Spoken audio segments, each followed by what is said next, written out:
Hello everyone, Assalamualaikum. My name is Usman Sattar and you are watching Jet English Seedhi Saadi. In last video, I cleared the confusion about active voice and passive voice, and in this video, I'll teach you the sentence structures of passive voice sentences. Okay, let's start. Well जी, अब हम start करते हैं active voice and passive voice से। तो अब आप मुझे ये बताएं कि पहले हम एक्टिव वॉइस करें कि पहले पैसिव वॉइस करें। आप कहेंगे जी एक्टिव वॉइस करें, तो एक्टिव वॉइस हम लोग पहले कर चुके हुए हैं, अब हम पैसिव वॉइस करने जा रहे हैं। अब चूँकि ये कन्फ्यूजन क्रिएट हो चुका हुआ है एक्टिव वॉइस और पैसिव वॉइस का, इसलिए इन दोनों चीज़ों को अब मुझे इकट्ठा लिखना पड़ रहा है ताकि ये कन्फ्यूजन मैं आपका क्लियर कर सकूँ। ठीक है जी, एक्टिव वॉइस क्या होता है और पैसिव वॉइस क्या होता है। एक्टिव वॉइस के अंदर सब्जेक्ट अहम होता है, नंबर 2 ऑब्जेक्ट अहम नहीं होता, और नंबर 3 वर्ब की हालत एक्टिव होती है। क्लियर जी। पैसिव वॉइस में क्या होता है? पैसिव वॉइस के अंदर सब्जेक्ट अहम नहीं होता, नंबर 2 ऑब्जेक्ट अहम होता है, और नंबर 3 वर्ब की हालत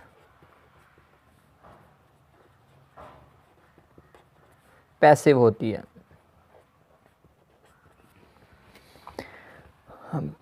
फॉर एग्ज़ाम्पल, औरत खाना पकाती है, और इधर है जी खाना पकाया जाता है। क्लियर जी। अब इस वाले फ़िक्रे के अंदर देखिए कि सब्जेक्ट क्या है? औरत, वर्ब क्या है?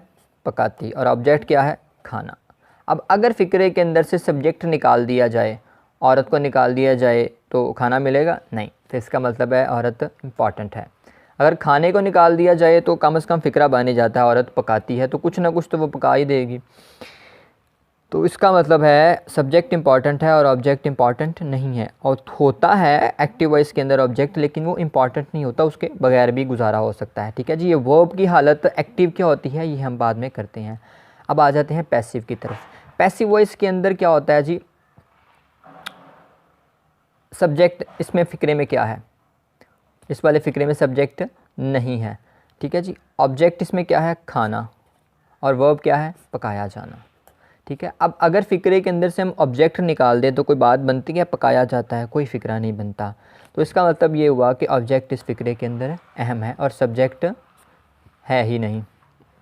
वो बाय सब्जेक्ट वाली इसके अंदर बात आती है, लेकिन वो हम बाद में करेंगे, पहले हम ये समझ लें। अब ये दो बातें हमारी क्लियर हो गई कि सब्जेक्ट अहम है, ऑब्जेक्ट अहम नहीं है, दोनों एक में अहम है, एक में नहीं अहम। अब तीसरी बात आ जाती है जी, वर्ब की हालत पैसिव है, और इधर है जी वर्ब की हालत एक्टिव। अब ये क्या, सॉरी चले मैंने उल्ट लिख दिया है, ये इस वीडियो को मैं एडिट यहाँ से कर। वेल जी, अब हम आते हैं इस चीज़ के ऊपर कि ये वर्ब की हालत, या ये वर्ब की हालत पैसिव, और इस साइड के वर्ब की हालत एक्टिव है। अब वर्ब की एक्टिव हालत क्या होती है? वर्ब की एक्टिव हालत है पकाना, धोना, खाना, लिखना, पढ़ना, देखना वगैरह। अब इनकी पैसिव हालत क्या होगी? पकाना से पकाया जाना, धोना से धोया जाना, खाना से खाया जाना, लिखना से लिखा जाना, पढ़ना से पढ़ा जाना, और देखना से देखा जाना। ठीक होगी बात जी। तो अब ये हमें एक्टिव और पैसिव हालत का भी पता चल गया कि ये हालत एक्टिव होती है। अब इसके अंदर देखिए पकाना से पकाती है, तो ये एक्टिव हालत होगी, और इसके अंदर देखिए पकाया जाना से पकाया जाता है, तो ये पैसिव हालत हो गई। ठीक है। अब हम इस बात की तरफ आते हैं कि ये एक्टिव वॉइस से ही काम क्यों नहीं चल जाता, पैसिव की ज़रूरत क्यों पेश आती है, जो सबसे बड़ी कन्फ्यूजन है। इसलिए पेश आती है कि आप देखिए खाना पकाना की इंग्लिश क्या होती है? कुक, धोना की, वॉश खाना की, ईट लिखना की, राइट पढ़ना की, रीड और देखना की, वॉच या सी। देखा जाना की इंग्लिश क्या होती है? पढ़ा जाना की इंग्लिश क्या होती है? लिखा जाना, खाया जाना, धोया जाना और पकाया जाना। अब इन लफ्ज़ों की इंग्लिश चूँकि नहीं होती तो इसलिए इनको पैसिव वॉइस में ट्रांसलेट करना पड़ता है। जब इस तरह के फ़िक्रे आते हैं तो इनको पैसिव वॉइस में ट्रांसलेट करना पड़ता है। वैसे इसकी to cook, to wash, to eat ये इंग्लिश होती है। समझाने के लिए इस तरह से किया। वेल जी, अब हम इसको इन तरह के फ़िक्रों को सॉल्व करते हैं जी। जैसे अभी हमने एक्टिव वॉइस के टेंसेस किए थे पीछे, हमने जो मैंने करवाए हैं, उसी तरह से पैसिव वॉइस के भी टेंसेस होते हैं। तो सबसे पहला टेंस है प्रेजेंट इंडेफिनिट। निशानियाँ इसकी सेम वही हैं, ता है, ती है, ते हैं आता है, ठीक है। तो उसका हम फ़िक्रा लिखते हैं, कपड़े धोए जाते हैं। अब इस फ़िक्रे के अंदर देखिए सब्जेक्ट मौजूद नहीं है, कपड़े ऑब्जेक्ट हैं और वो इम्पॉर्टेंट है और धोना से धोया जाना आया हुआ है। तो इसका मतलब है ये पैसिव वॉइस का प्रेजेंट इंडेफिनिट टेंस है। अब इस फ़िक्रे को सॉल्व करने के लिए हमें फॉर्मूला चाहिए, object is am are plus verb की थर्ड फॉर्म का हम इस्तेमाल करेंगे। तो इसको हम ट्रांसलेट करते हैं। अब क्लॉथ्स आर वॉश्ड, ठीक है जी। अब हम अगला टेंस करते हैं, प्रेजेंट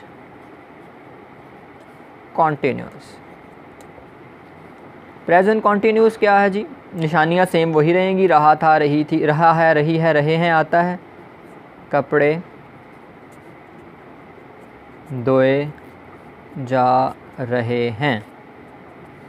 सॉल्व करने का फॉर्मूला है जी, object is am are plus being or plus verb की थर्ड फॉर्म, क्लॉथ्स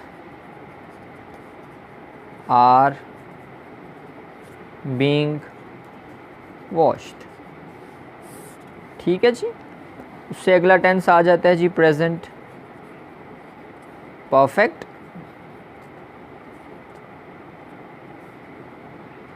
कपड़े धोए जा चुके हैं या धो लिए गए हैं वगैरह। सॉल्व करने का फॉर्मूला है, ऑब्जेक्ट हैज़ या have or plus been and verb की थर्ड फॉर्म। तो ये आएगा clothes have been washed, okay जी। अगला टेंस अब करते हैं हम इससे।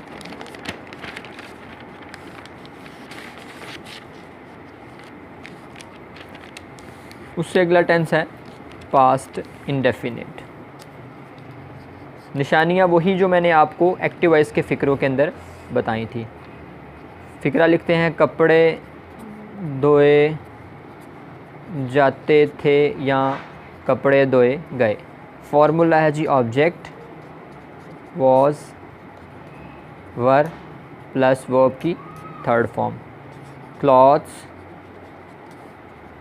वर वॉश्ड, पास्ट कॉन्टिन्यूस। कपड़े धोए जा रहे थे। फॉर्मूला है, object was were plus being and plus verb की third form, clothes were being washed. Past perfect आ जाता है उसके बाद। कपड़े धोए जा चुके थे। Object had been and third form. Clothes had been washed. Okay जी, thank you very much, bye bye. Well जी, हमारा नेक्स्ट टेंस है फ्यूचर इंडेफिनिट। फ्यूचर इंडेफिनिट की निशानी है वही सेम, गा गी गे, कपड़े धोए जाएंगे। Object will,